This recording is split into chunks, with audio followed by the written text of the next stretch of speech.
Okay. So far, any question? Besides, we might have some internet lags. Are you all back? Okay. So we'll continue. Any questions so far before we continue? You know,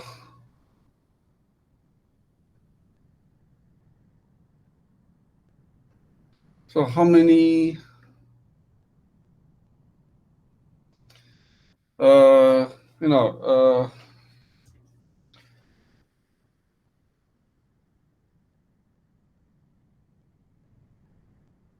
You know, last two times when I lecture in this course, my second class, in my second class, I usually require students to make a little bit of presentation. Is the TA here? Okay, so you are the TA. Okay, great. Are you the undergraduate or the graduate? Okay, and did you take my course before? This? No. Okay. Anyway, uh, you might want to have you teamed up the students yet? Yeah. Did the student team up together in some? Oh, I mean, not group, but I mean, the team for presentation.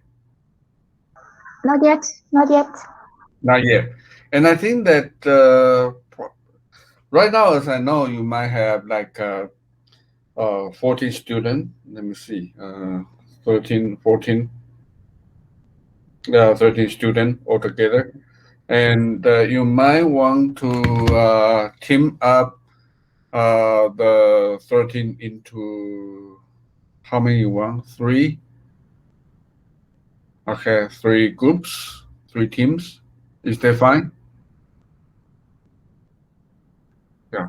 So probably, I think that in the following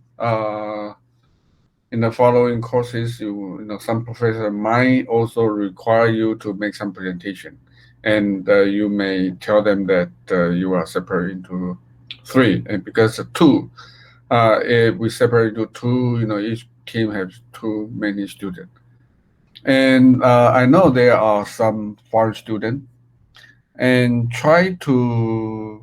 So how many foreign students? Two from Vietnam. Okay, so separate the two into at least two groups. Don't make them together. Okay, I don't want them to. 为什么老师？为什么I 不？因为我不要你们在里面讲越南话啦。我们会用英文呢。No, so it's better that because other group if they have foreign student, they will find more interesting. So maybe not two. Maybe we have four because we have two from Vietnam, one from Thailand, and one from three from Vietnam and one from Thailand. So we have Really? four. You sure? Yeah.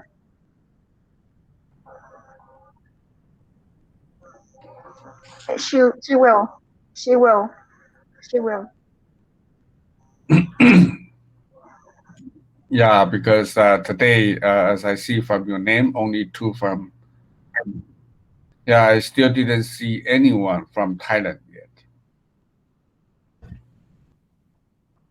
So, 那个子安，yeah, it's the policy to group the team is separate student from the same country into different groups. Yeah, that's the highest priority, and the other, you can respect student selection. Okay. And I will have three cases, for you, because they are quite interesting case. I'm not sure how many pages. 5 to 6 pages to read. Is that too many?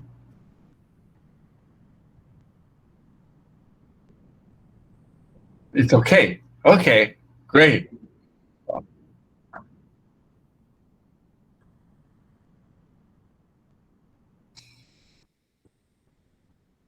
You know, let's see, we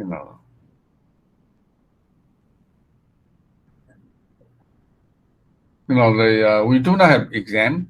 Okay, the only requirement is you are a group and you read the article.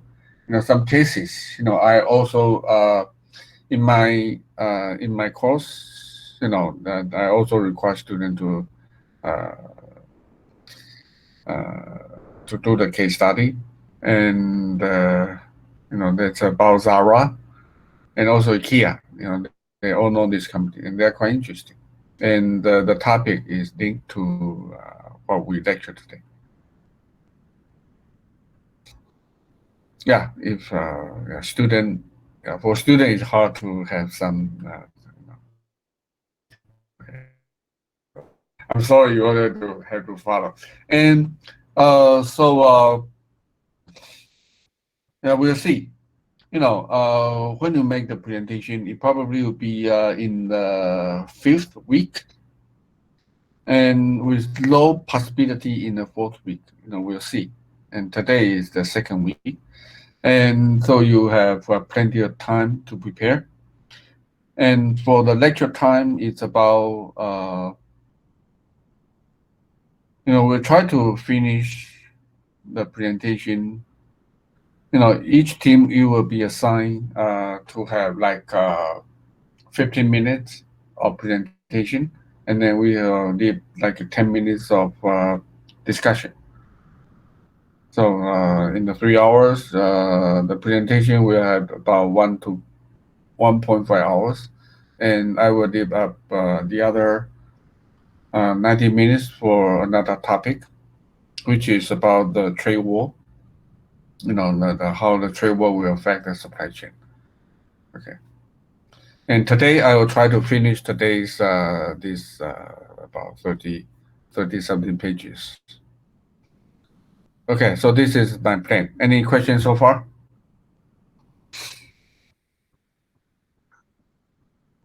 Mm.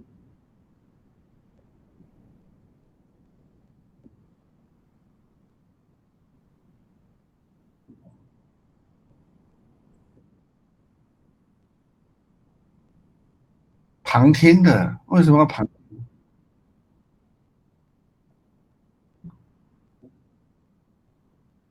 听？那还是分开吧，因为你正式的就在不同的。那当然，如果旁听的，我希望他们也加入报告吧，不然对啊，旁听我也不能给他们，但是希望他们也能够加入报告，这样他们会比较有学到东西。但是不是强迫啊，都旁听，那没有学分啊。对，好。Okay, so we'll go back to our lecture. Whenever you have a question, you can post me, okay?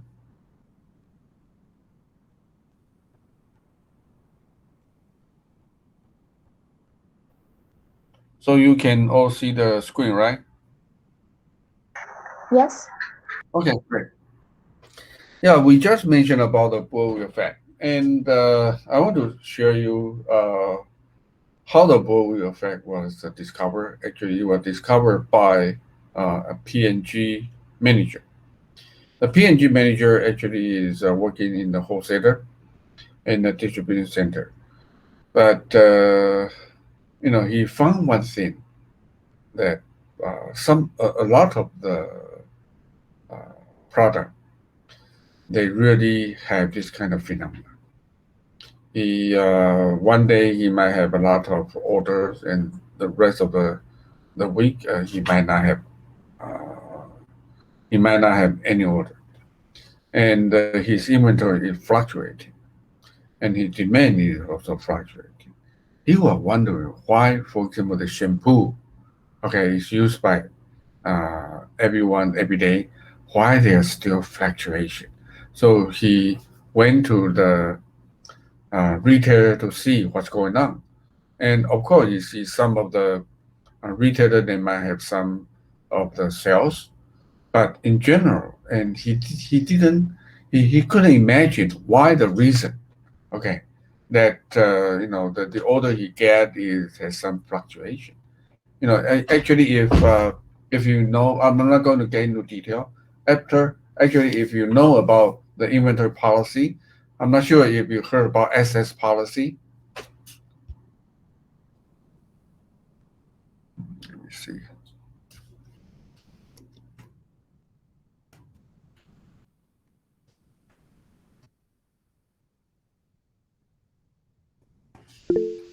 SS policy. If you take the operation management, they will have detail about that.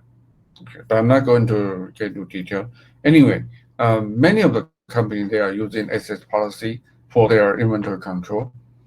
So he was so shocked about what is at the retailer side. There isn't much fluctuating, but at his role as a manager of a distribution center, he found that the fluctuation is much larger. And so he wrote a report in 1980 something about this phenomenon. And this phenomenon, got noticed by the company and also by a group of, professors from MIT. The professors, they are all always curious about everything. So this phenomenon, have got their attention. So the group in the MIT, they began to study this phenomenon. So this is, some of the theory behind, studied by that MIT group. Okay, they call it the system dynamics. And the bullwhip, why there's a name of bullwhip effect? Do you know the bullwhip? Bullwhip are the long string, used by cowboys, really cowboys. A little bit of whip at your waist, okay, it will create a lot of amplitude at the end, and then they can whip the cows, you know, uh, to control them. So actually, this is what we call this phenomenon is called bullwhip effect, because this is the hand and this is the end of the whip. Okay. Anyway, so uh, the bullwhip effect are not good, and there are some reasons. I only can tell you all this. Actually, if we have more time, I can get into more detail, but I just list them. The first is information distortion, because many companies they use forecast instead of real demand, for uh, their orders, and you know they'll be different. They'll be different, and the long lead time resulted from when you get the order, you need to purchase, produce, and transport, and it will create a lot of problems. They, as I mentioned, the MIT team, they use the system dynamics, for the analysis of supply chain bullwhip effect. If you are interested, you can see, you can type the beer game.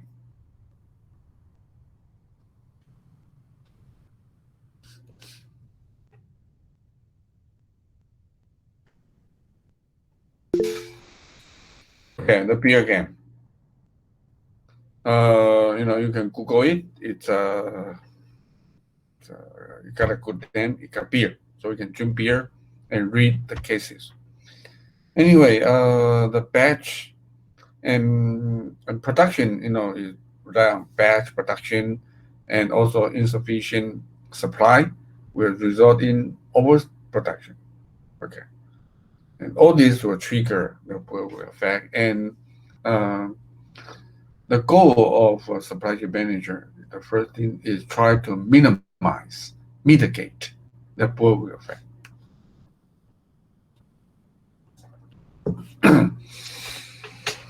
You might be wondering why the lead time is so long. When you get the order, if there's we call it the manufacturing policy strategy. We call it MTO and MTS. MTO is make to order. Okay, you write it. Make to order. So you don't make it until you get the order. So we call it make to order. The other is called MTS. We call it make to stock. Okay, make to stock. Right here.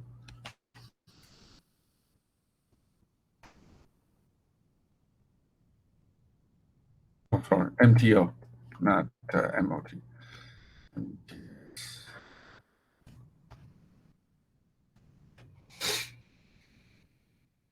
Okay. So if you have the pure make to order strategy, you get the order before you manufacture. So you will begin to purchase something and get the material, receive it, do the planning, and do the production. At the production, you arrange the shipment and ship it to the customer. So this is your lead time. It's not by scale. Okay, it's not by scale. And the other strategy is called the MTS. Here you have your finished product here, right? Every production, so you get your finished product here. So if you stock your parts here, you do everything, until this part we call the MTS, first kind. The second kind is here. You ship it to the distribution center close to customer. This is the MTS second type 2. Okay. The only difference is from the warehouse of manufacturer to the warehouse of distribution center. So for the MTS, when the customer wants something, they can just ship it very fast. But for the MTO, when you need something, you need to go through all this process. It takes time. And of course, besides MTO and MTS, there are also some strategy. We call it a postponement. Okay, so we can postpone our product status either here, and all this postponement we call it a postponement strategy, which we will cover at the later part. So as supply chain go internationally, the bullwhip effect will increase. Why? Because of sources, supply source increase. A lot of uncertainty and internationalization, longer lead time, global production, a lot of uncertainty, delivery time is much longer, and global distribution the same. So as we mentioned in the first part that the car production, a lot of your parts are from supply from globally, and it will create a lot of problem about bullwhip effect. Okay, so that's our first topic, and we'll go to any questions so far?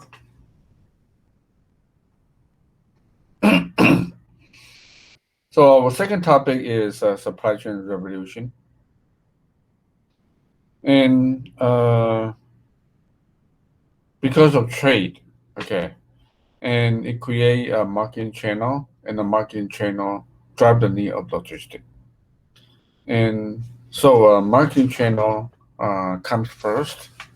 You need to have structure of where to go, where your product will go, and then you will build up your logistic structure to supply them. And in the channel, there are some revolution as well as logistic. So in the channel revolution, you have fewer stages, and there are many chain stores, and the information is implemented, and also the e-commerce, especially after COVID-19, e-commerce sales just surge. Okay, surge up. And for the logistics, logistic revolution in the past 30 years in Taiwan, actually they are separating logistic structure from the channel structure. In the old time, when you have the sale, you have the same structure of logistic. Okay, so for example, if you have 3 stages of wholesaling, you have 3 stages of logistic process, and it's a waste, right? It's a waste. So right now the logistic revolution is no matter how your channel might stages or you keep the same, the logistic structure is going to be less stages for the efficiency. Okay, you might have a main warehouse and distribute to the local warehouse and then directly to the store or to the customers. No matter how many stages are there in your channel. As it become internationalized, so are the logistic operations. And you need to have a big relationship. So the channel they bond together for better competition. It become a conglomerate. The supply chain, compete with the other supply chain. Okay, so it's a conglomerate of supply chain that compete. Okay, compete. This is an interesting example. This is a real case. It's an IBM maintenance centers in Europe. At the old time, they try to have better services for the local, different countries customer. This is what I draw it. I read the case, and they didn't mention where they are really located. I just located randomly. Okay, they say this. I know this case is for real, and this case is for real because it mentioned in these 2 cases, these two distribution center, and the rest are just drawing. Okay, and these are the because IBM, they are mainframe computers, and when you have and they are quite important because when the system breakdown, what will happen? For example, if our school system breaks down, we might not have Wi-Fi, so we cannot have lecture. And if you are the EC company, if your system just break down, your customer cannot get online, you cannot get a cell, and the customer will complain. So you need to fix it in the right time. And in order to fix the problem, the first important thing is you need to have parts, right? Maintenance part. So at the old time, they try to deliver the maintenance part to their customer in a short time. So they have a lot of distribution centers. These are the distribution centers of maintenance parts in Europe. And one day they were thinking that, there's a logistic manager proposed that actually we don't need to have so many maintenance parts distribution center around the Europe. Why not we centralize it into one point? So they make a proposal saying that if we uh, uh, if we discard all the distribution center and move it back to only one in UK, what will happen? They propose one example saying that there's a problem in south of Germany. They say this is Hamburg, uh, Munich. Okay, Munich is here. It's a very big city. Munich. They say that when there's a breakdown in Munich, then you might supply from Hamburg. Okay, and how you can supply from Hamburg? Okay, in the north of Germany, and you might supply by aircraft or by train or by car, by truck. So no matter which method, when you have a breakdown in the morning, you might get a part at night, and you go to the company, probably the next day. They don't work overtime. Usually, they don't work overtime. And how about you have a breakdown in UK? I just fly. I just fly directly here. Flying from here or flying from Hamburg to Munich, what's the difference?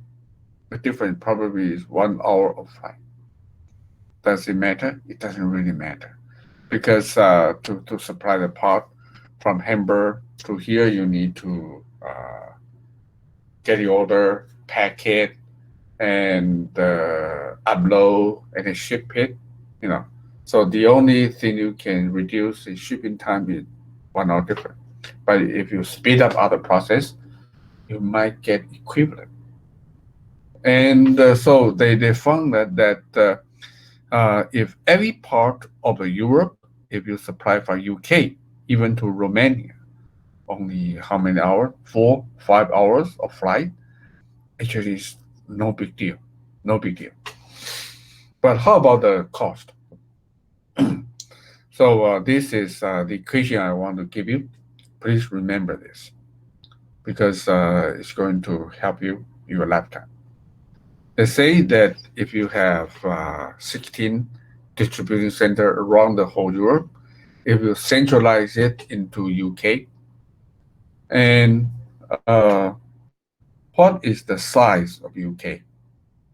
If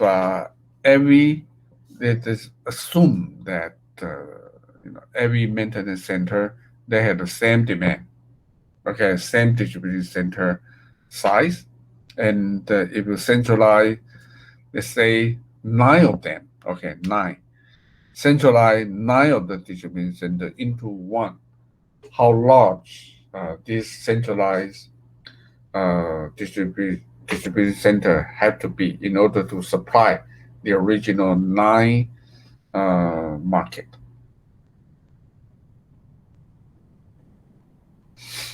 It's the equation right here. If you centralize 9 into 1, that one in UK would be square root of 9, so actually 3. So in the UK you become 3 larger. You don't become 9 larger, okay? You only become actually 2 larger, okay?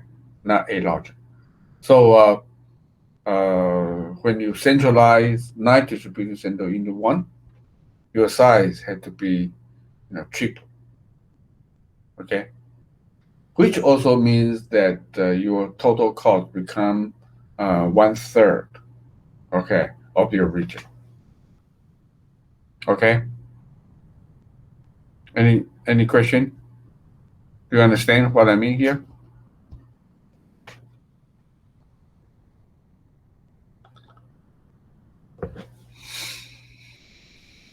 Do you understand? Can you get the idea?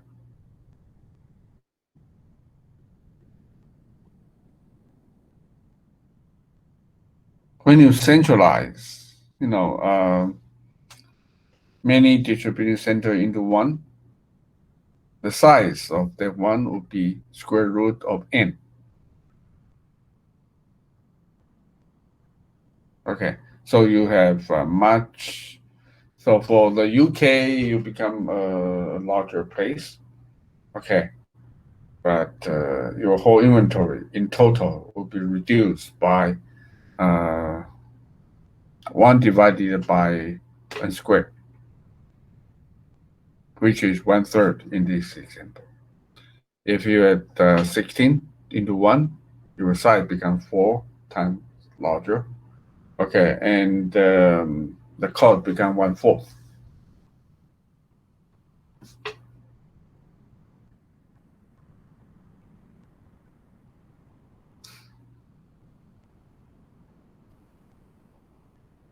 Any question? No. Okay. So we can understand it. Okay, that's good. So here, some of the concept for integrated management is you need to have, we think about the lowest total cost process. Okay, so not single process. For example, in that example, we are talking about the total cost, including the inventory and transportation.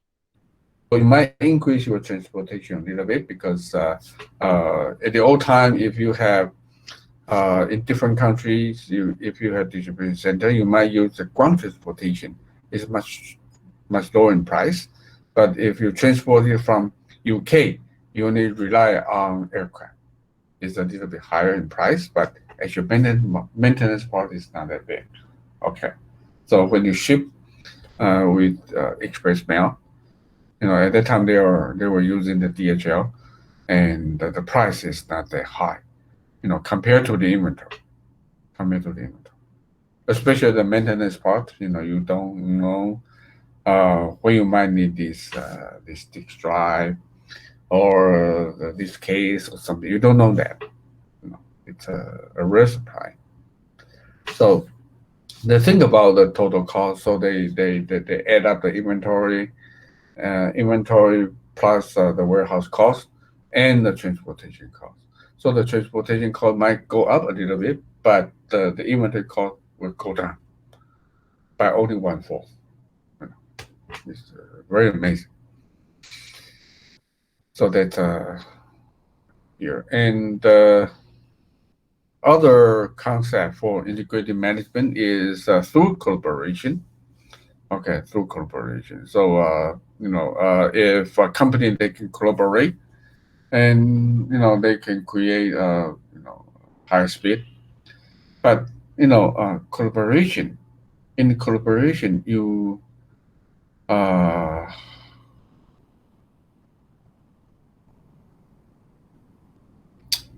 you have to be careful about collaboration. Collaboration, you can do that in the technology and risks sharing, etc. But for some collaboration, it's forbidden. Okay, it's forbidden. For example, if you have some plot about price, if you control over 1/3 of the market, okay, and if you sit together and you say, okay, I want to raise the price, that's illegal. Okay, so collaboration and plotting, you have to separate it. Okay. And enterprise extension, in the supply chain, usually you have to extend your managerial realm into beyond your company. So you have to go to your supplier and go to your customer to link them together and work with them, work with your supplier and your customer, and to see what they need, and they respond to them. Okay. Or you help your supplier respond to your customer. Okay, so we call it the enterprise extension. With this, you can have a better integrated management. Okay, and of course, there's the ISP supplier. We call it the third-party logistics. So all the warehousing company, the transportation company, they are the ISP supplier. So for the company who want to sell, for example, many of the EC player, they don't have their own distribution. They rely on others. Okay, so you can focus on selling and outsource your logistic service to other companies. This is an example of enterprise extension. I'm going to skip this part because it's going to take a long time. We talk about collaboration. Okay, collaboration. A well-managed supply chain management can streamline the flow of goods and help improve your customer satisfaction. And collaboration between upper and lower supply chain members. Upper I usually mean supplier, and lower usually mean customer. We can improve the supply chain efficiency and also lowering down the supply chain cost. And there are some terms, and I think they are quite important for the supply chain management, even though a lot of the theory was developed in 1990s, and it is still used by companies so far, and still many companies, they do not have the capability to use them. Okay, so you might want to remember this because when you are in this area, this is what you usually learn. QR, we call it a quick response. ECR, efficient consumer response. VMI, you see, we just mentioned in the boiler fact that the VMI, right? Here, VMI execution. Okay, which respond much better than others, right? Which respond much better than the traditional way. So the VMI here we call it the vendor. I didn't write it. Vendor managed inventory, and all these rely on each other for sharing the information, and they make the supply chain transparent. So from the manufacturer, you can see what's going on in the retailing side, the market side, and from the market side, you know what's going on in the supply side. Okay, this is a very important case. We will tell you about how to share the information, and these are the three big companies, in the States. One is Walmart, one is Sears, and Kmart. And I think that you will know this company, right? 就像我们的 Carrefour, okay, Carrefour or 大买家，就这样 okay, the mega store.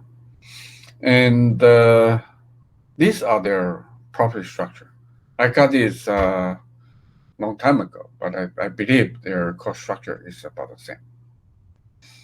And actually, when Walmart was started, Sears and Kmart were the giant at that time. But after like 30 years of competition, Walmart became the largest retailer in the whole world.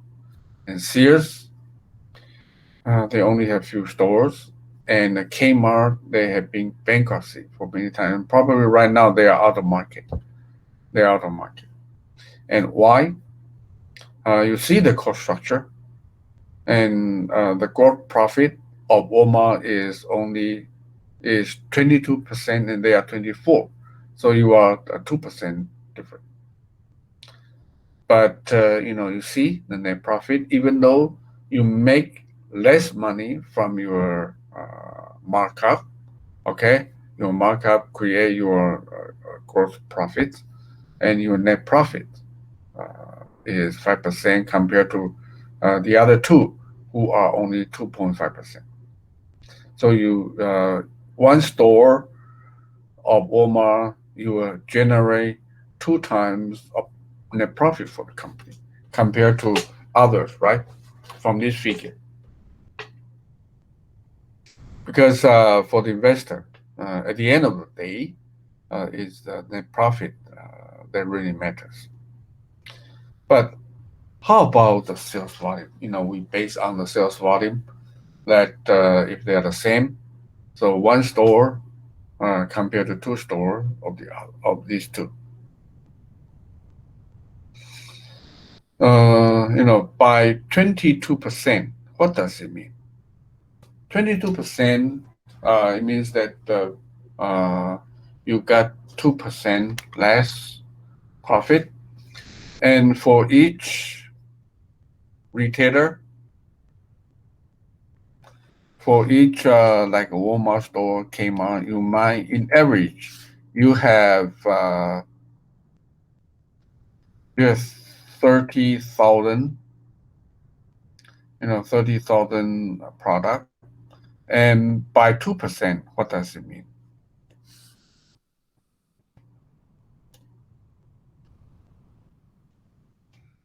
By 2%, you lower down the price by 2%. It's like of the 30,000, you can have free for 600 product. Of course, you are not going to give customer for free. But how you rent 3,000 product for the 2%.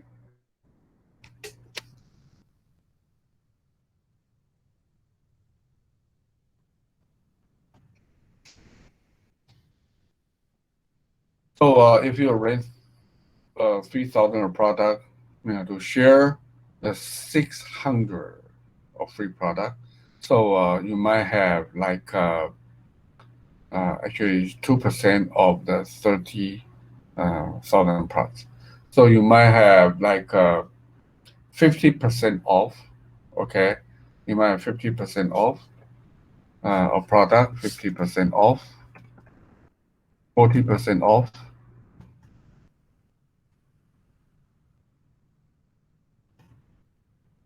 30% off, 20% off, 10% off.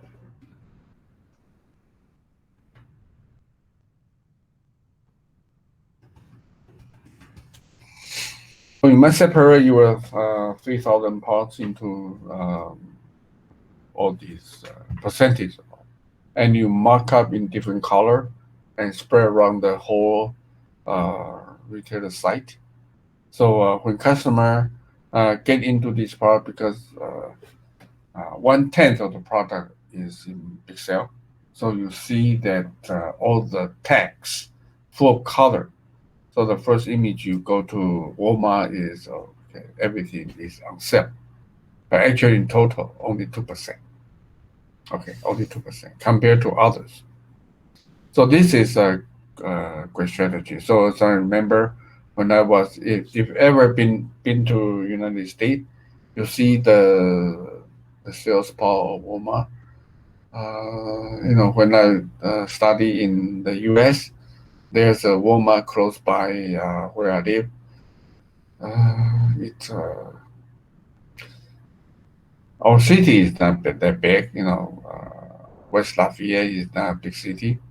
We only have like 100,000 people live in the city, but during the weekend, the parking lot is full of cars, and the parking lot is about half of the first campus, all parking lot, and full of old cars.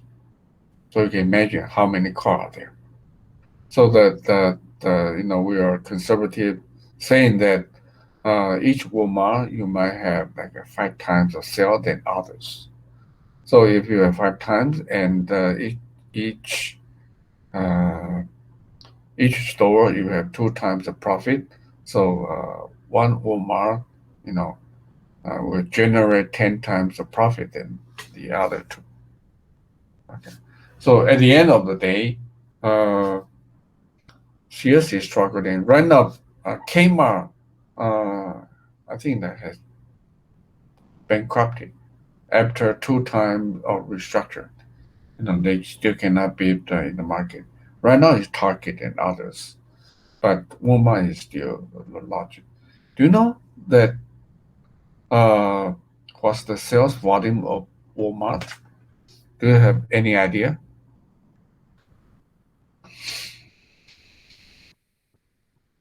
How large is Walmart?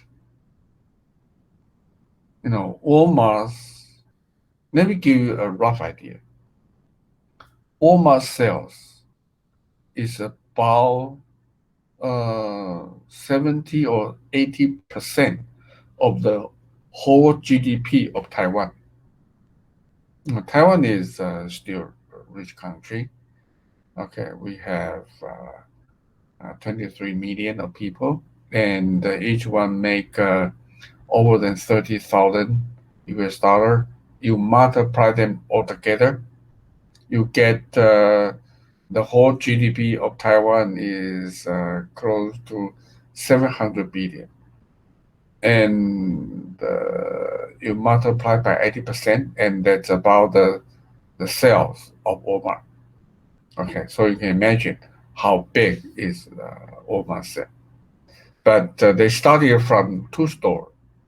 Okay, Walmart started from 2 stores in Little Rock. And what they do is, at that time, the Sam's, their founder, he insists that the engineer had to figure out ways to deliver the sales data to him every day. Every day. So, at first they deliver in paper, and of course, paper costs too much money. So they try electronic way. But, that they started in 1960 something there. And when they spread around the United States, how they can deliver the information back to Sam's in after they close the door, probably in 1 hour. The headquarters will know the sales distribution of each store around the whole United States. How they can do that? In 1960, there's no internet and no fax. Can anyone imagine how they can do that?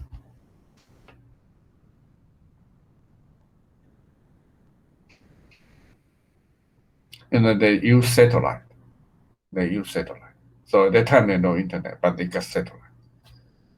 So in California, they will send the signal to satellite and satellite to the headquarters. At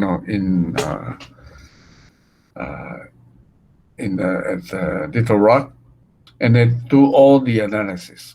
So today, when we talk about the big data analysis, the market data analysis, actually, Walmart was doing that how many years ago? Almost 60 years ago, 50 to 60 years ago. They were doing that. At that time, they are our grandpa's age, right? 60 years ago.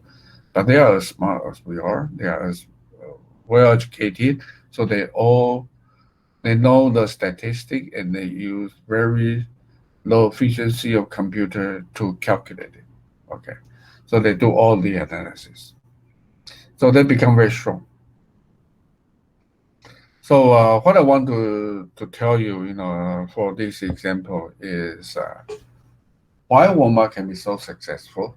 Actually, what they do is they make it transparent about the sales.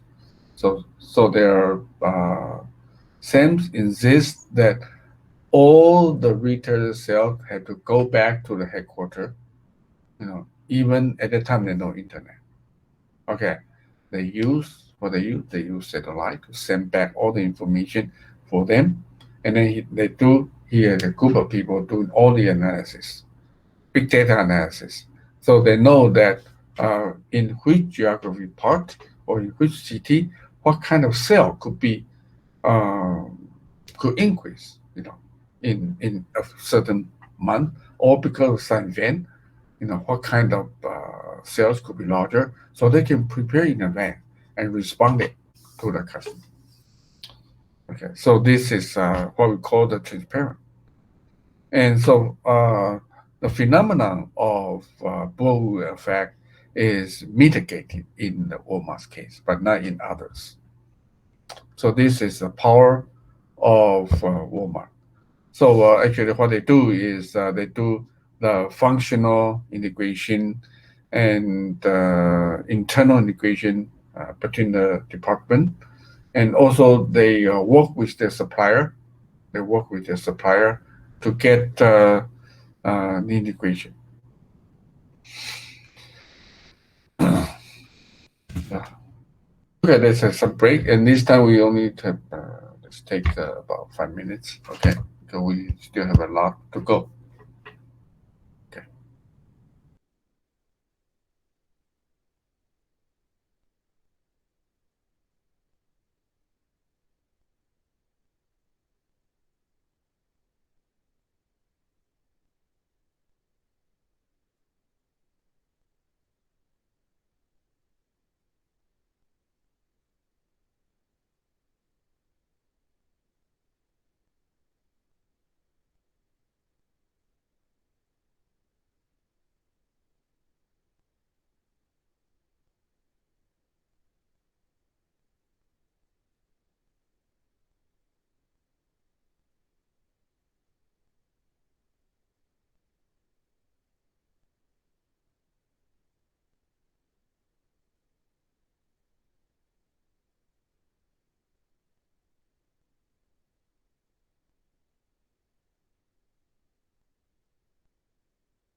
Okay.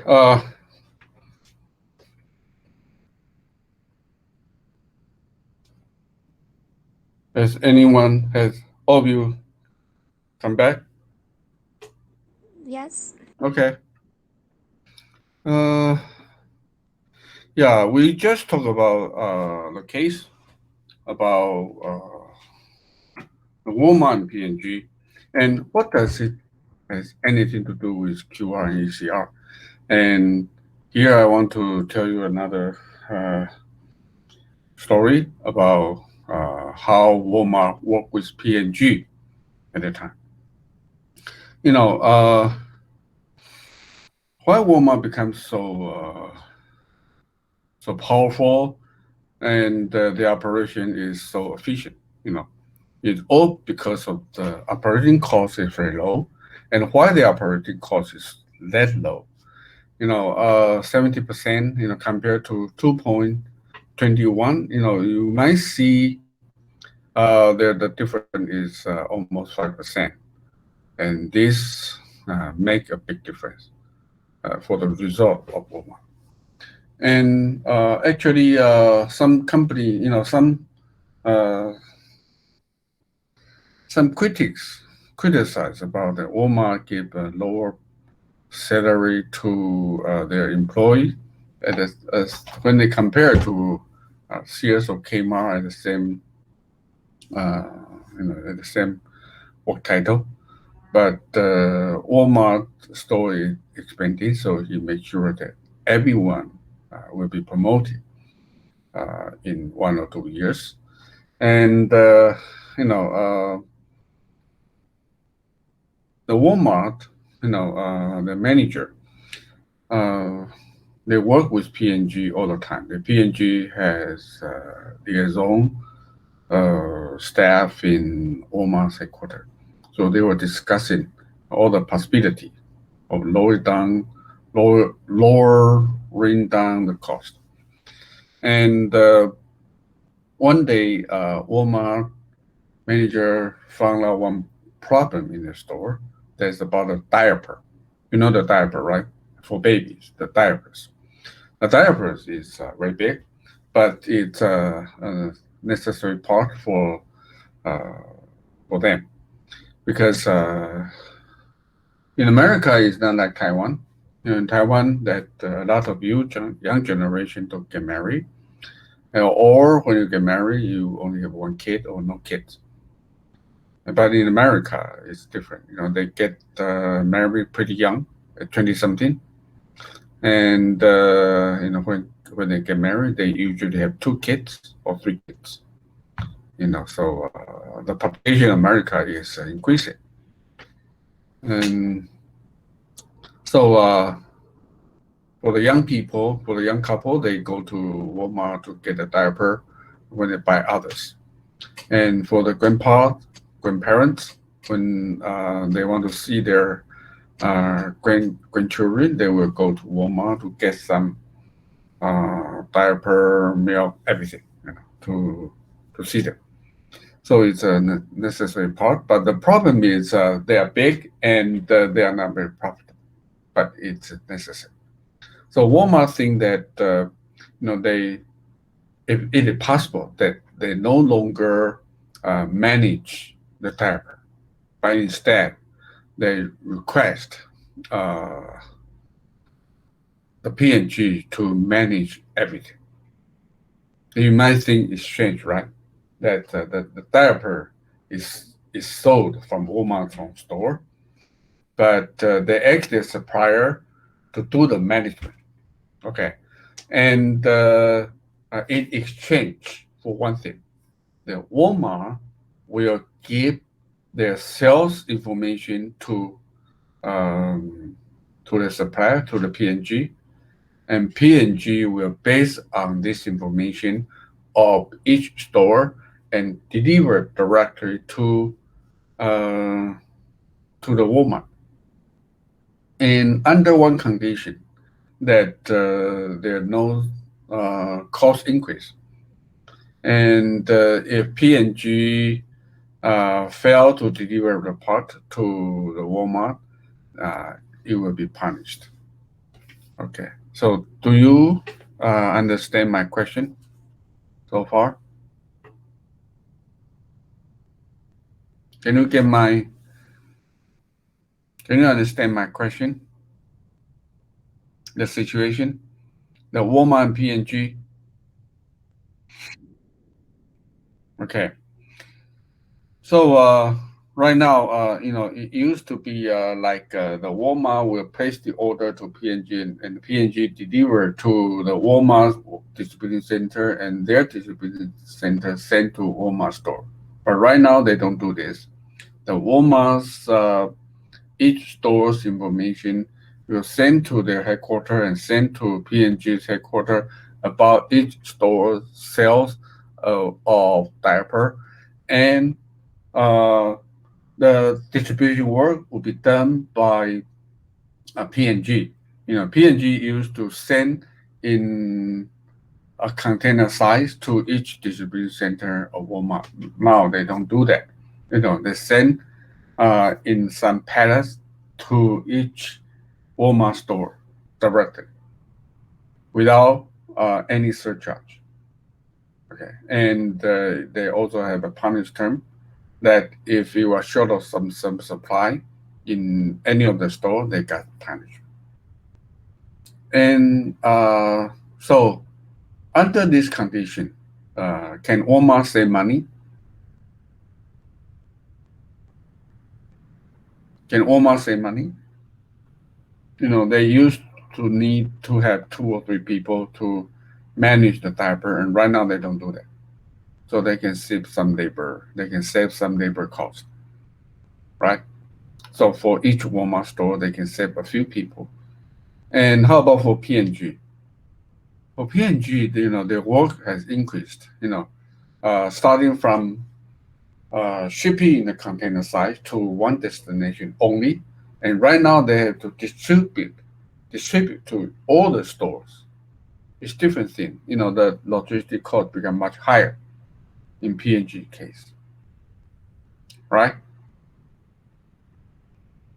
And why P&G promised to do that? Can anyone think of that? P&G say yes, they will do that. Not only because Walmart is their main customer, but because of the other thing. Why? What benefit can P&G get?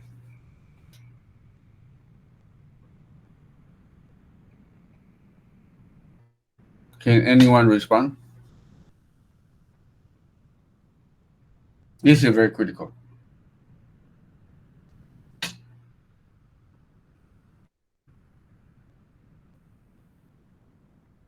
Can anyone respond? 为什么 P&G 要做这件事情？P&G 过去我只要送一个总部车的，送到一个点就好，从 P&G 的送到沃尔玛就好，那沃尔玛自己去做配送。现在不一样 ，P&G 要帮沃尔玛每个 store 做配送。那你说这成本高不高？当然高很多啊。过去只要一个点，现在可能要20个点。那你一部车出去，你可能要绕好多天。就这样。那 so why P&G want to do that?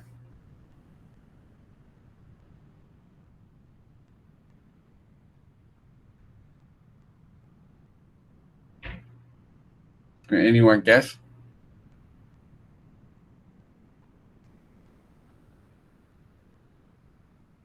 In return for P&G's doing the distribution work for Walmart, what P&G can get from Walmart? P&G 从 Walmart 里面得到什么？ Only one thing. Can anyone tell me? Only one thing.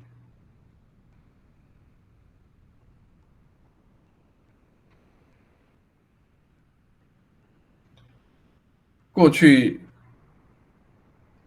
沃尔玛直接下订单给 P&G， 现在不下订单，现在提供每一个 store 的销售资讯有关 diaper 的销售资讯给 P&G， 就这样。So yeah. Professor, I think that the only P&G corporation can have from Walmart is the brand.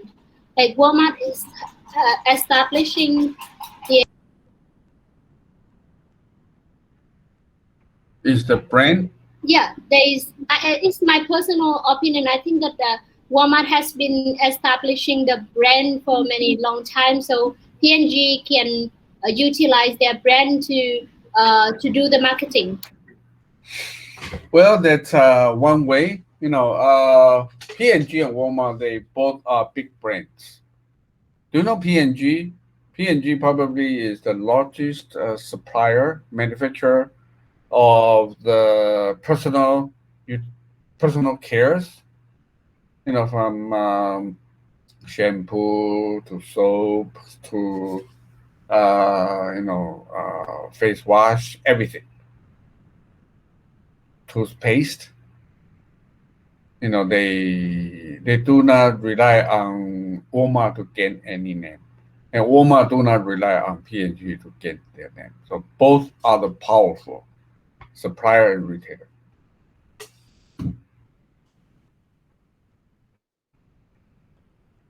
There very one critical point. It costs nothing, but it's very important. I just mentioned.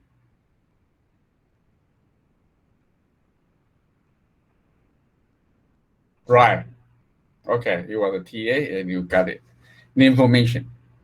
Yeah, what the information was the order. Okay, they collect the sales and send it to P&G. The orders, not the real demand. It's different. Orders and real demand different. And right now it's everyday sales, even at different hour. They give all this detailed sales information back to P&G. That's the only difference. Okay, that's the only difference in the whole situation.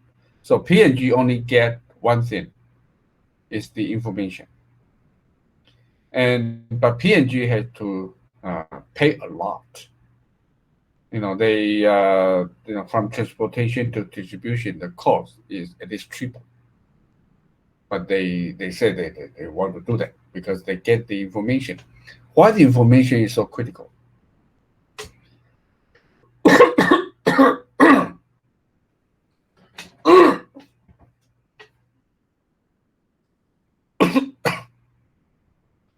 Why the information is so critical?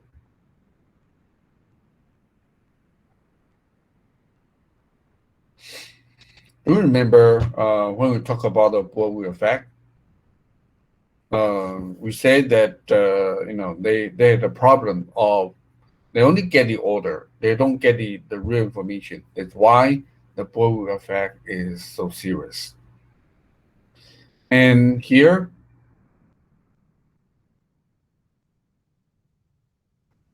the VMI means the vendor manage the inventory. Okay, so how the vendor can manage the inventory? They need the inventory status, sales status of their market site, of their retailer, in order they can manage the inventory, right? 所以我们这边讲 VMI 基本上就是你要由上游制造商来管理存货。那你要怎么来管理存货？唯一的方式是你的下游要给制造商资讯，你的销售资讯，我才知道你什么时候缺货，对吧？ Okay, so the only difference is just this. And why this information is so critical to manufacturer? Because manufacturer, they no longer only get the order, but they get the real demand. Okay, they get the real demand from the customer. Okay, from the customer. So this is the practice of VMI. So after that,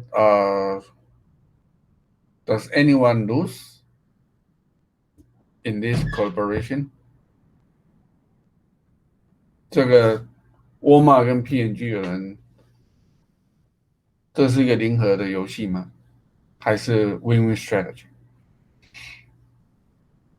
at the old time, when you want to make money, for the retailer, I squeeze the price of supplier.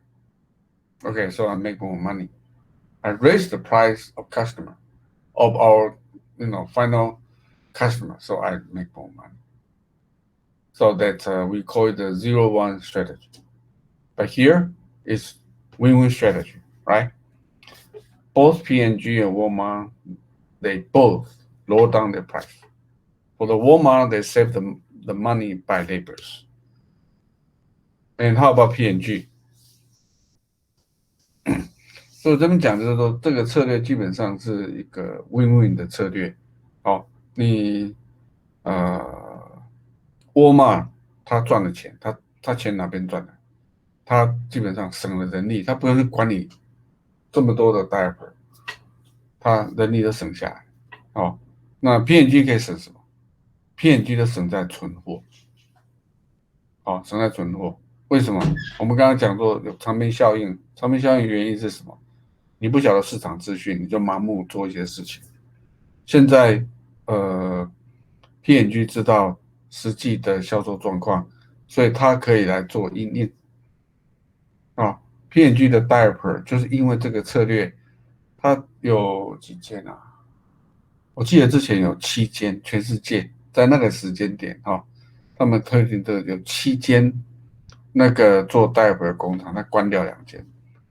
为什么？因为他知道所有的销售，所以对他来讲，他可以控制存货还有生产。这对他来讲，对制造商来讲，这个是没办法取代的金钱。OK？ Yes?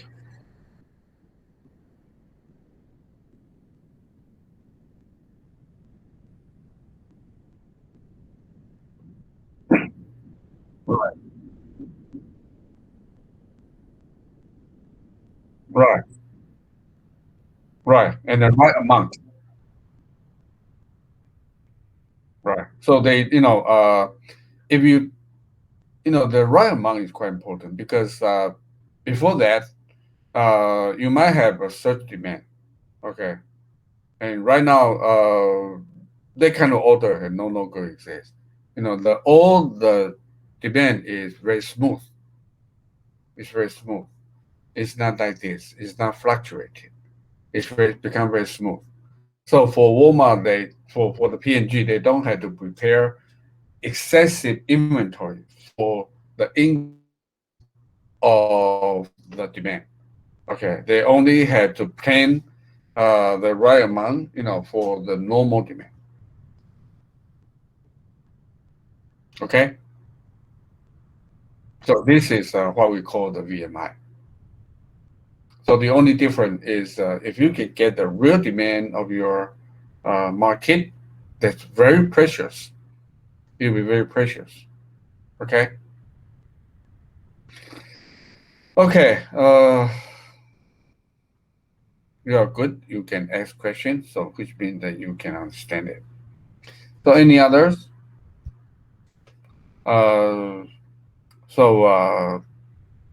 子安，你如果他们同学听不太懂，你再私下跟他们讲一下，你应该在听得懂。OK， 因为那个案例有些跟这个有关系。Okay, so this policy is called the VMI, and for the QR we call it the quick response. Actually, is initiated by manufacturer. So in this case, it's P&G. So P&G thinks that so after this, P&G and Walmart both are happy, so they decided to expand the application. So the Walmart tell P&G, well, all your products you can do it this way. I don't want to manage inventory anymore. You manage your own. I only give you the sales volume. It doesn't matter. You are a trusted supplier, so I give you all the sales volume, and you supply to me everything. So the Walmart store, they can lower down a lot of labors. And for the P&G, they become very happy. All the product, they can shrink the inventory, okay, and supply in the right time. And also, so P&G want to expand the application to other retailer, so they initiate a quick response strategy. And Walmart want to initiate this because they think it's great, so they call it the efficient consumer response. Okay, it's by Walmart. Actually, they are the same. They are the same. What I see, QI and ECR are the same. It's just initiated by supplier and the customer. Different. Okay. So both are happy and they expand this application. And right now they are still practicing it.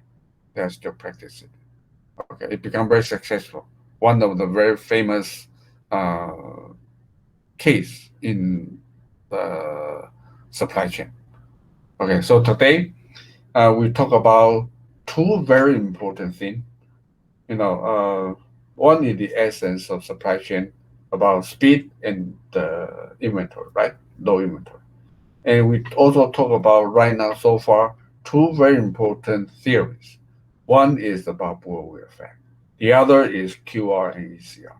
And the Bohr effect is tell you that inventory is evil. Okay, it's an evil, and speed is a necessity. Speed is good. Okay, it's like angel. So if you have speed, your inventory becomes very low. And when we turn to the QR, ECR, VMI, in this case, it's the same. We are talking about the same thing, right? For the P&G, they want to lower down their inventory cost. Okay, so they implemented the VMI, the QR strategy. And for the Walmart, they want to lower down their cost. Okay, so this is a win-win strategy for both, and no one lose in this part. So I think this is a very good strategy, and it's based on collaboration, right? Collaboration, but among supply chain members.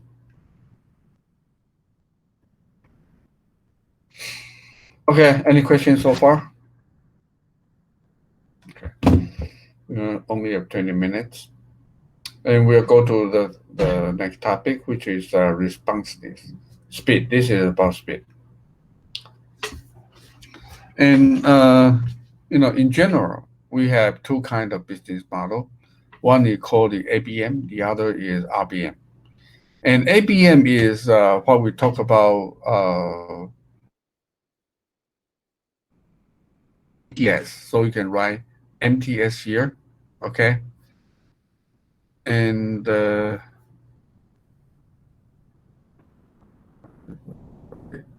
you can write MTS. This is corresponding to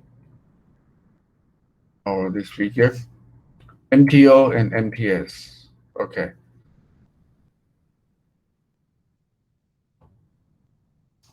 So this is an anticipatory business model. Actually, this is MTS. Okay, and this is MTO.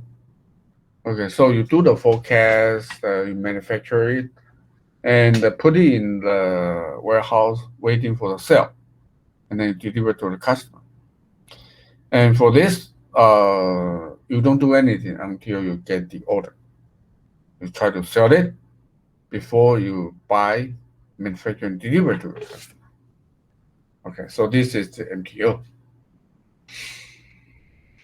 So we said the ABM is based on market demand, and actually most of the products are by ABM, by MTS. For example, the cell phone, the laptop, and the fan, the air conditioner, everything.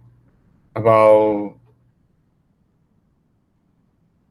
almost 90% or 85% of the finished product is based on MTS.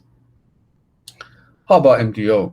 MTO are many in the parts. For example, the iPhone, is MTS, it's ABM here, but the parts for the iPhone, every time, every batch could be different, could be, okay, and it's based on the MTO. So when even though for example, the iPhone 12 is on the market, it's all called the iPhone 12, but different batches, they have different parts. They are redesigning everything because when this batch is in the market, there will be some response back. It might not, the quality might not be good, etc. So they change the design, everything, and they might have different sources of supply. Okay, so this is a lot of parts are based on the MPO, and the difference is about the time. The ABM is much longer, but the RBM is much. The ABM, the time is much shorter, but the RBM has much longer time. But the problem is the RBM, you don't need a lot of inventory, right? Here we have an example of Dell. Dell can deliver their goods in 5 days from China to the US, with their customer order. So this is an example of Dell. When you have sales, Dell's headquarters is in Texas, okay, Austin. And when you have a sale from New York, okay, based on each batch, probably 2 hours, the headquarters of Dell, they will collect all the sales from US, and then they would send the same collected sales to UPS because they work with UPS, and they have a breakdown of all these sales parts. So the Dell get the information because many of the Dell's parts are supplied from Asian part. Okay, so Dell will send to all the supplier about which part to supply in what time, and Dell will go to pick it up. Let's say today you have an order of a laptop, and Dell will send this order to their supplier in Asia part. Okay, and for example, in pen A, you have to prepare a certain package of parts tomorrow by 9 a.m. because at 9 a.m. Dell will be on your door to pick it up. Okay, and then it could be in Taiwan, in Malaysia, and they will pick it up and send it to the assembly line, which is in China. Okay, so they will send it to by aircraft to China. So tomorrow at PM, it will be in China, and then they will prepare to produce on the third day, and in the afternoon they are ready for the notebook. Okay, what you order, 2 days ago, they can begin to send it to you. So in the fourth day, you might be able to get it. So in the morning on Monday, you put an order, you will get your order hot, probably on Thursday or on Friday. Okay, so that's how Dell work with UPS in this way. Okay, so this is a very extreme example of RBM, right? Because Dell don't produce anything until they get the order. But the problem is they still can supply it in a very short time. How about other cases? Most other cases like HP, or Acer, Asus, they produce everything and send it to the warehouse in the state. So when you either you place the order from the electronic commerce, they will send to you probably in the next day.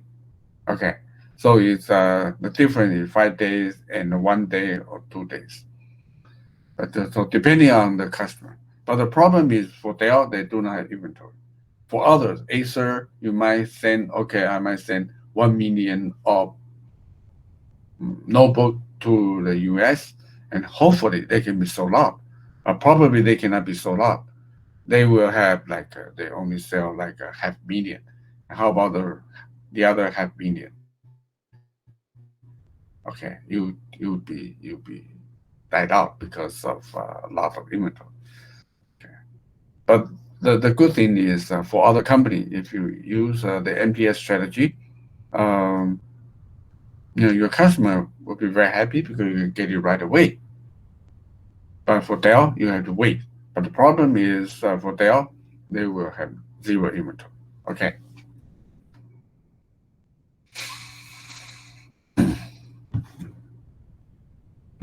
This is the failure case of Acer.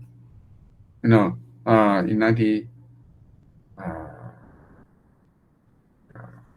in 1995, they are using the ABM. So at that time, Taiwan still assemble everything. Okay. So the case port from China, the hard disk from Asian country, and also the memory, and then the motherboard produced in Taiwan. So they assemble everything and ship it to the United States for sale. And before they ship it, Intel had to supply the CPU to Taiwan, and they put it there and they send it back, right? For logistics, it doesn't really make sense, but that's the way they make business at that time. But the problem is that they expect to have good sale of this PC, but it turned out that 500 million of PC cannot be sold because they don't like the design.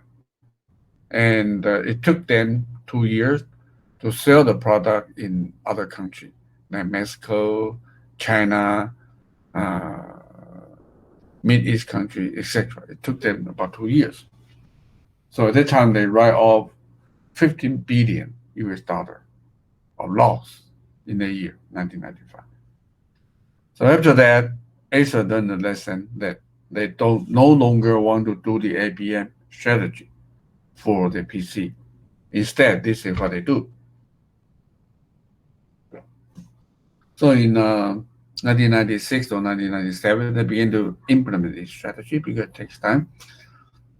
So, for example, in the state, they no longer provide the full product, but instead, that many small assembly lines around the whole U.S. For example, in San Francisco, they might have 2 or 3 places for assembly. Okay, and when they get the 100, 200, 300 orders, they will assemble and then ship it to customers. You can be companies, schools, or retailers. Okay, and at that time, the CPU will be supplied from the state and other supplier. The Acer asked the supplier to go to the states, okay, and have their own small warehouse by the city, okay, just outside of the assembly line. They say in San Francisco, all their supplier they had to set up a small warehouse. It could be in a room, just a room, okay. You have some cases, some motherboard, etc. And when you get the order, you just do the assembly and then ship it to customer. And at this time, in this situation, Acer has almost no risk, right? Can you tell the difference between these two? This is ABM and this is RBM. This is RBM via local assembly and VMI hub from the supplier. Can you tell the difference?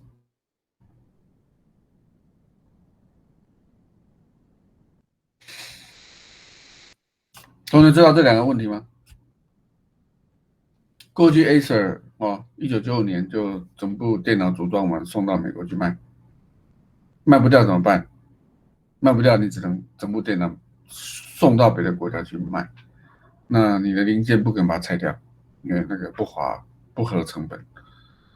这个案例呢，他就不再做成品，他把零件做完 ，OK， 叫你供应商就到外面去，那我在美国设很多小的组装工厂 ，OK， 那你很多供应商就准备你的零件，就在工厂外面。那当我有订单，你就把零件送进来，对吧？那我就要组装。那这样这就 RBM 嘛，我 get the order and do the assembly，OK， from the VMI hubs managed by supplier，所以所有 VMI 都是供应商自己管理，他不管。那所以在这个情况下，对于 Acer 来讲，他有没有存货？他已经没有是吧？过去这个策略让他损失了150亿美金所以他把它改成这个策略。那他自此就不再有任何存货，你需要我就做。那最大差别是什么？最大差别是什么？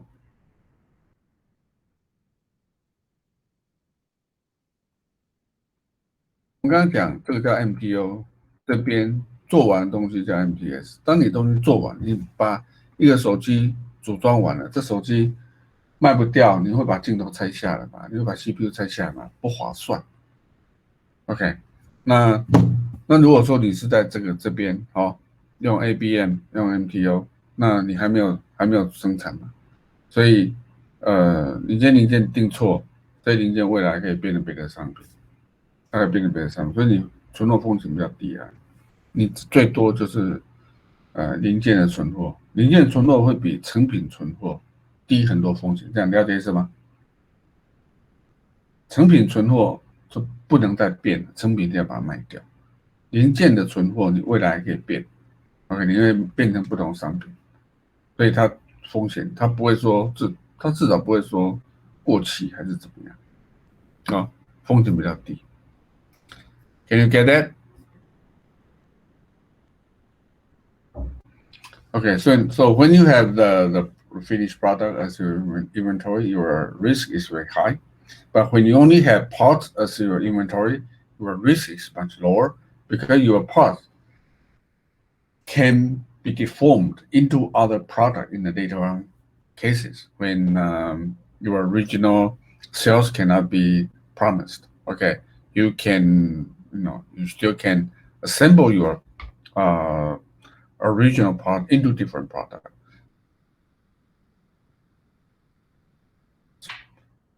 Part is very low compared to the finished product. So this is the whole main idea about ABM and RBM. Okay, we only have a few minutes, and I will only talk about a little bit of postponement. What is postponement? Postponement means you don't do anything until you get the promise of your order. So for this case, it's a little bit like postponement, right? You prepare all your parts.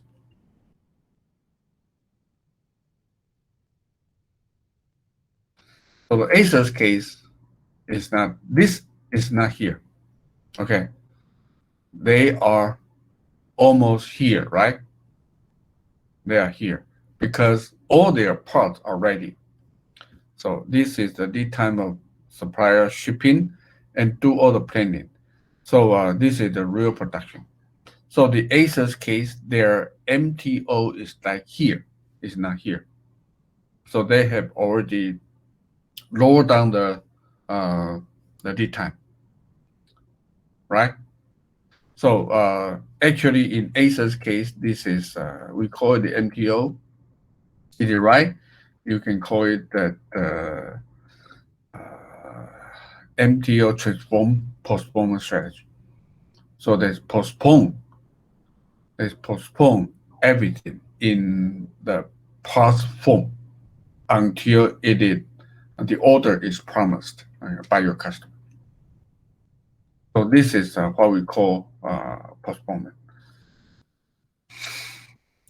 Here, no customization until the exact customer specification and the financial commitment is received.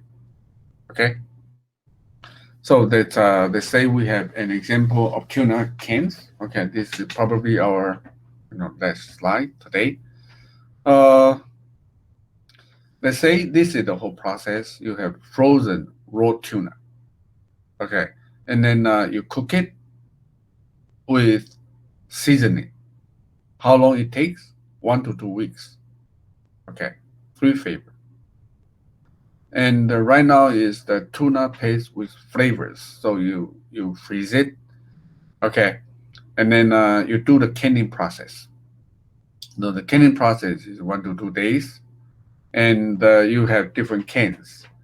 Let's say you have 5 types of cans. Okay, and then the canned tuna without label you assemble here, and then when you get the order, you can do the labeling. It only take 0.5 days, and you can have the same kinds of can. You can have 4 labels. Okay, and then the finished product. So I want to ask you, how many variety of product are here? In this case, how many? 3 flavors. Each flavor you have 5 cans, 5 kinds of can, and each can you can have 4 labels. So in total, how many product you could have in this case?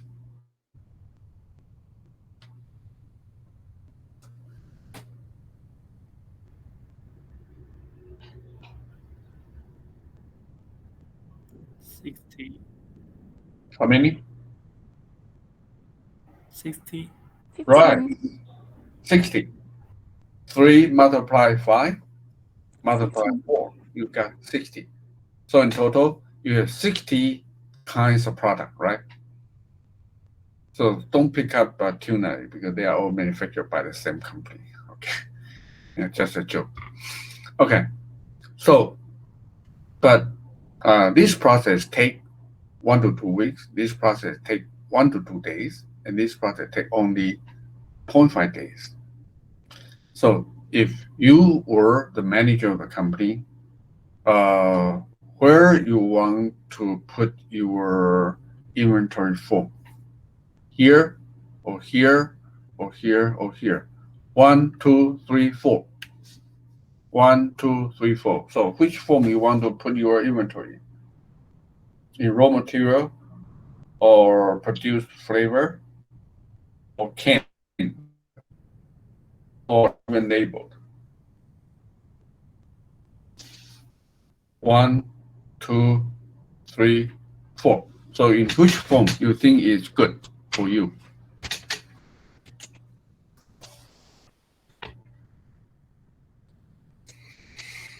And all these are possible postponement.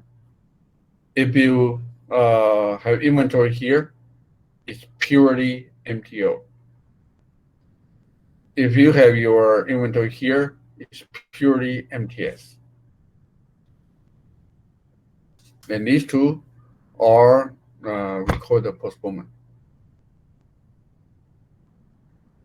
Can anyone just say 1, 2, 3, 4? Yeah, which one you think is good? There's no correct answer. Don't worry, it's not a test. 2, pretty good. So you can with 2 you save 1 to 2 weeks of producing the seasoned tuna. Pretty good. Does anyone want to have bolder strategy? 2 or 3. You can it. Each flavor you can it into 5 types of cans. Because when customer make an order, if you are here, you have the canning and label. It might take you about 2 days. But here, if you have already canned it, it might take you only 4 hours before you can ship it. So 2 is good. 3 is also good, depending on your strategy. Okay. Anyone? So are you? Do you follow me? 你听得懂意思吗？就总共我们刚才讲，总共60个商品嘛，哈。那现在问你说，你可以把你的东西放在1、2、3、4哦。刚刚助教说在2还不错，的确2还不错啊，因为你这边有1到2个礼拜的时间嘛。你放在这边，你生产完放在这边，你就少掉这2个礼拜。如果你下订单之后你才来做生产，那顾客拿到已经2、3个礼拜了，太久了。所以放在这边，你大概就是2天吧，最多3天。那如果放在这边更快，上午就下午送晚上就隔天早上送，这样所以这边也不错。这样，那到这边可不可以？当然也可以啊，当然也可以，你就都做好。问题是，你60个商品都做好，风险很高。你把这些商品同样一个 can 的东西，它还会产生4个，因为这4个到底销售量怎么样，你也不太知道 ，right？ If you postpone here, each can product you can diversify into 4 kinds of product, right? And you don't know about the sales of each one, so the risk of unsold can is very low. Of course, if you reside here, each flavor you can have 20 possible product in the future. And the risk of unsold flavor is even lower. So both are fine. 这样懂吗？ Yeah, so this will be our next page. And let's think about this from here. Okay. And for the ACES, this structure, these are like what we talk about, different tunas, flavor and their cases. And here, a different order. So based on your orders, different specification, I can assemble what you want to you. Okay. So the tunas example is similar to this. It's just ACES case is more complicated, and here is much simplified. It's the same. It's the same. So this is the postponement strategy. So the next word for the postponement is you postpone here or here. You don't do anything until your order is promised. And you get it, okay, you can ship. You can begin to produce it. And why we have to put the postponement here? The same. We go back to at the beginning of the class. We talk about 2 things which are very important for the supply chain: speed and inventory. When you postpone here or here, the inventory risk is much lower, right? If you here, the inventory risk is very high because you cannot change back here. Okay, so in order to reduce the inventory risk, we can implement the postponement strategy either here or here.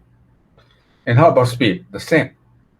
Here, if we postpone here, we save about 1 to 2 weeks. We only have 2 or 3 days before we can ship to customer. And here, even better, you only have half day before you can ship your customer. So also speed. So implementing postponement strategy either in 2 or 3. In this case, actually, in most of the cases, the same. Okay, in most of the cases, the same. You can lower down your inventory, and at the same time, you can reduce your speed. Okay, to the market. Okay, so this is what we call postponement. So any questions so far? Hey.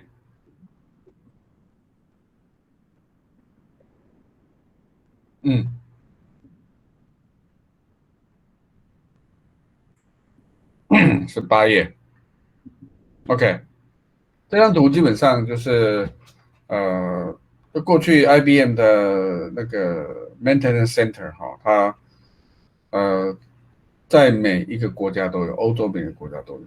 后来他们想说这是很浪费，那我把每个国家的物流中心全部集中到 UK 伦敦就好。那他们就做这个专案评估看看，就他们发现，你在每个国家设维护的物流中心没有什么用，因为我刚刚举的例子就是在德国，它的物流中心在汉堡。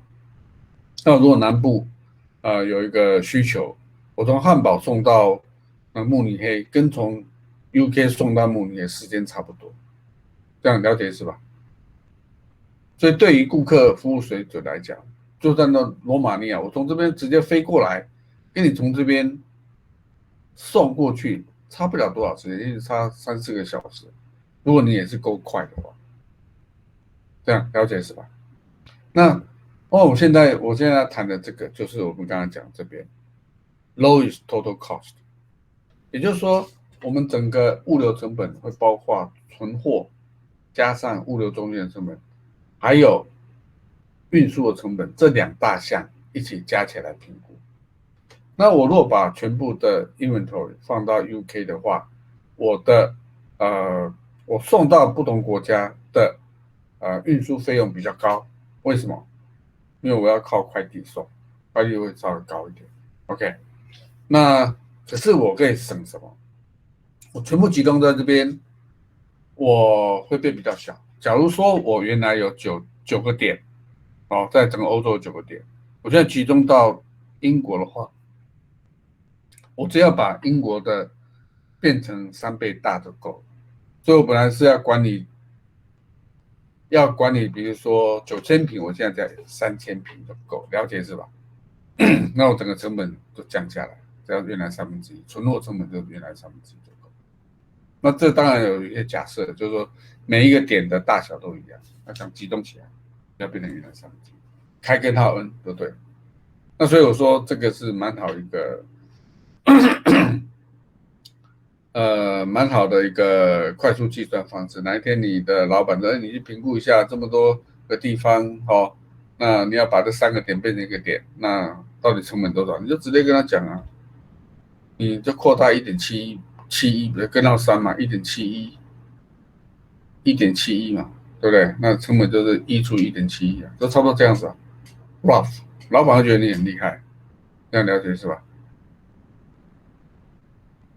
？Okay, any question?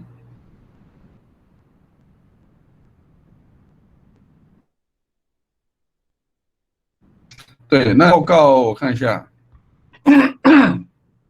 这是第一个案例，第一个案例，那你就报告一下这案例吧。第一个案例 ，IKEA， 刚刚那个7页8页，那是很多都是图啊，那 IKEA 的案例的东西，我们讲比较少啦。那反正你就做个报告吧。那第3个案例，我后来就找一个，是一个这个 Zara 有2个案例啦。这个就4页，不过它比较多文字。Zara 有2个案例，一个是就是这个案例，我待会就把它传上去。一个就是案例，还有图文，那它是介绍一般性的，那你就可以来从比较 supply chain 角度来看这个东西，看 Zara 怎么那么快，因为 Zara 真的有一些 magic 的地方，像你们可能来想，一般的服饰它大概要花9个月到半年，甚至1年，才可以东西才可以上市。Zara 大概2个礼拜到4个礼拜就上市，那之后新产品大概2个礼拜，所以它真的很快。然后它有一些 secret，那所以你读一读，你可能就知道 secret 是什么，也就是它快，我们以前武侠小说叫做无快不破，知道吧？就是这样，它也没有很厉害，它就是快，它就是快。那所以你们可以看看人家怎么做的。IKEA 这是谈那个包装的问题啊，冰冷包装，因为大家常常都会去 IKEA 逛，都想说给大家看一下这个，也蛮有趣的。因为你去 IKEA，我也去观察一下啊。平整化包装，我们是没有时间讲。平整化包装的话，你就可以节省很多储存空间、运输成本，那搬运也方便，那减少碳排放啊，这是 IKEA 的目的。欧洲的公司都非常重视环保问题啊，冰川暖化，所以他们在这方面，他们认为那个冰暖化包装可以减少很多的运输的浪费、空间浪费，减少很多CO2排放，这是他们主要的精神是在这边，所以欧洲人都非常支持。好，所以大概是这样子，我待会就把这个案例传到上面去啊，那就麻烦助教你帮忙分啊。那我们在下次老师报告，反正每一组就差不多15分钟报告吧。哦，你不要太大压力，就大家分一分读一读哦。那做15分钟报告，那之后留个10分钟做 Q&A，这样子，这样没有什么问题。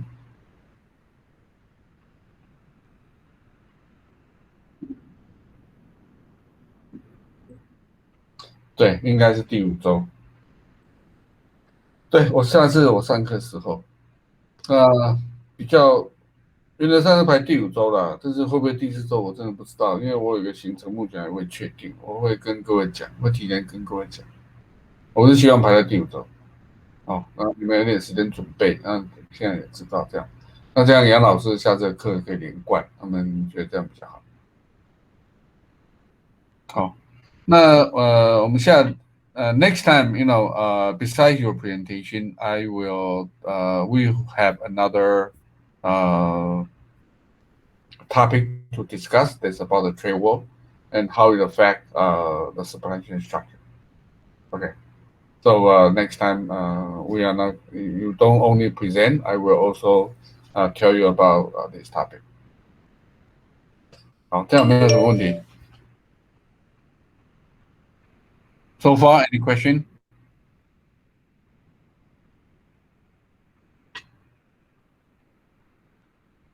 No?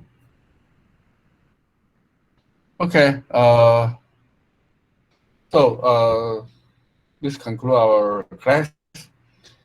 And okay, enjoy your lunch, and see you next time. Okay, bye bye. Thank you, Professor. Thank you, Professor. Okay. Next Yeah. time. Okay, bye bye.